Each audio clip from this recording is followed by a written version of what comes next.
CM Revanth Reddy ప్రధాని మోదీని కలవడంపై MLC కవిత విమర్శలు గుప్పించారు. మోదీని కలిసిన సీఎం రేవంత్ అంతులేని అబద్ధాలు చెబుతున్నారని అన్నారు. పాత రిప్రజెంటేషన్తోనే కొత్తగా ఇచ్చారు తప్ప చేసిందేమీ లేదని, తెచ్చిందేమీ లేదని ధ్వజమెత్తారు. ఇక ఎస్ఎల్బీసీ టన్నెల్లో చిక్కుకున్న 8 మంది కార్మికుల ప్రాణాలు పోతుంటే సీఎం ఎన్నికల ప్రచారంలో పాల్గొనడం దారుణమని మండిపడ్డారు.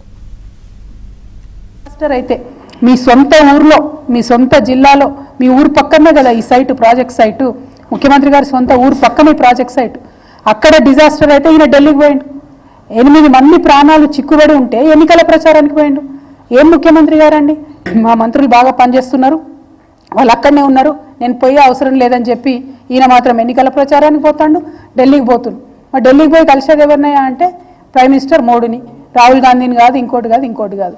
అంటే సరేగా ఆయనకు రాహుల్ గాంధీ గారు అపాయింట్మెంట్ ఇస్తలేరని బయట చర్చ జరుగుతుంది. అది వాస్తవాలు ఎంతనో అవాస్తవాలు ఎంతనో నాకు తెలియదు, మాకు అవసరం లేదు, వాళ్ళ పార్టీ ఇంటర్నల్ ముచ్చట. కాకపోతే ఈ రాష్ట్రానికి సంబంధించి జరగాల్సినటువంటి పనులు పార్లమెంట్లో ప్రధాన ప్రతిపక్ష నాయకుడు రాహుల్ గాంధీ గారు అడగారు, ఈయన ముఖ్యమంత్రి అడగారు. ముఖ్యమంత్రి పోయి ప్రధానమంత్రిని కలిస్తే మరి ఏం అడిగినరా అంటే ఏం లేదు, సేమ్ పాత రిప్రజెంటేషన్ కొత్తగా ఇచ్చారు.